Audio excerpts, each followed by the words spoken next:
பெரிய புதைப்படிவ ஆராய்ச்சி. அது ஒரு பிரகாசமான கோடைக்கால காலை பொழுது.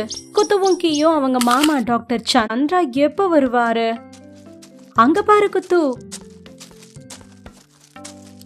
டாக்டர் சந்திரா. டாக்டர் சந்திரா ஒரு தொல்பொருள் ஆராய்ச்சியாளர். அவர் உலகம் முழுவதும் உள்ள டைனோசர் படிமங்களை ஆய்வு செய்து கண்டுபிடிச்சாரு. புதைப்படிவம்னா என்ன?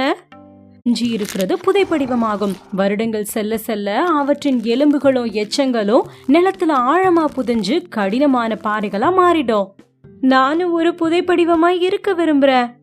புதைப்படிவங்கள் உருவாக்க பல ஆண்டுகள் ஆகும். ஆனா நாம அதை கண்டுபிடிக்கும் போது பல ஆண்டுகளுக்கு முன்பு பூமியில எது எப்படி வாழ்ந்தது இருந்ததுன்னு தெரிஞ்சுக்கிறோம். டைனோசர்களை பற்றியும் நமக்கு அப்படிதான் தெரியும். டாக்டர் சந்திரா, இன்னைக்கும் ஒரு புதைப்படிவத்தை தேடுறீங்களா? உண்மைதான். டாக்டர் சந்திரா புதைப்படிவங்களை தேடும் பணியில ஈடுபட்டு இருக்காரு. அவர் ஏற்கனவே 2 கண்டுபிடிச்சிட்டாரு. 2? அது டைனோசர் படிமங்களா? டாக்டர் சந்திரா அவங்களுக்கு தன்னோட கண்டுபிடிப்புகளை காட்டுறாரு. அது ஒரு டைனோசரோட எலும்பு படிமம். இந்த எலும்பு பல மில்லியன் ஆண்டுகளுக்கு முன்பு இங்கு வாழ்ந்த மயாசௌரான்ற டைனோசரிடமிருந்து வந்தது. அப்புறம் இது ஒரு டைனோசரோட முட்டை படிவம். டாக்டர் சந்திராவுக்கு ஒரு யோசனை. குத்துவும் கீயும் 3வது புதைப்படிவத்தை கண்டுபிடிக்க அவருக்கு உதவ விரும்புவார்களா? ஆமா ஆமா ஆமா, அது எங்களுக்கு மரியாதையாகவும் இருக்கும். இன்னைக்கு குத்துவும் கீயும் டாக்டர் சந்திராவின் ஆராய்ச்சி உதவியாளர்கள். வணக்கம் உதவியாளர் குத்து. வணக்கம் உதவியாளர் கீ. டாக்டர் சந்திராவுக்கு புதைப்படிவங்களை கண்டுபிடிக்க உதவுவோம். இங்குத்து மிங்குத்து கீ, போலாம். புதைப்படிவங்களை கண்டுபிடிப்பதற்கான முதல் படி எதிர்நோக்குதல் ஆகும்.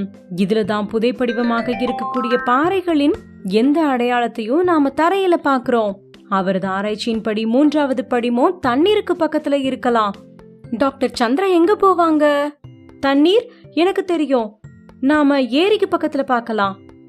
ஏரியில தரையில ஏதாவது பாறை இருக்கான்னு டாக்டர் சந்திரா, குத்து அப்புறம் கீ பார்க்க தொடங்குறாங்க. என்னது?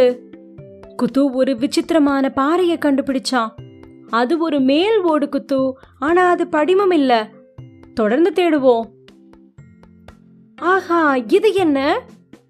கீ சூரியனால பிரகாசிக்கிற ஒரு பாறைய கண்டுபிடிச்சா.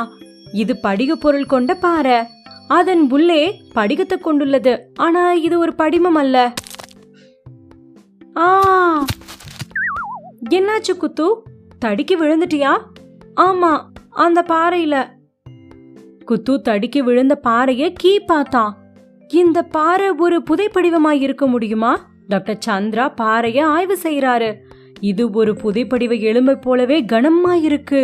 அது ஒரு புதைப்படிவ எலும்பு போலவே இருட்டாயிருக்கு. புதைப்படிவ எலும்பு போலவே விரிக்கணும்.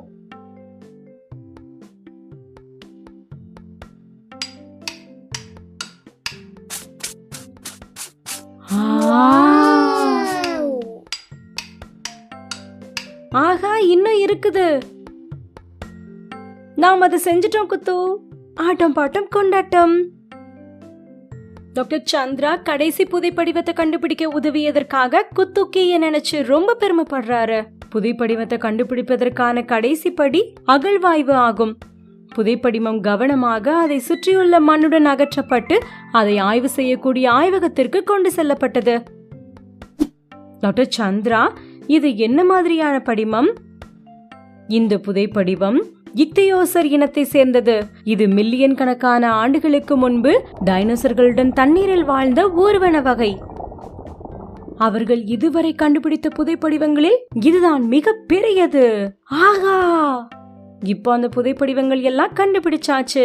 டாக்டர் சந்திரா அதை ஆய்வு செய்ய அவர் ஆய்வகத்துக்கு போகணும். குத்துவும் கீயும் அவங்களுக்கு பிடிச்ச மாமா கிளம்புறதுல சோகமா இருக்காங்க. இது புதைப்படிவத்துல இருந்த ஒரு துண்டு. நன்றி டாக்டர் சந்திரா.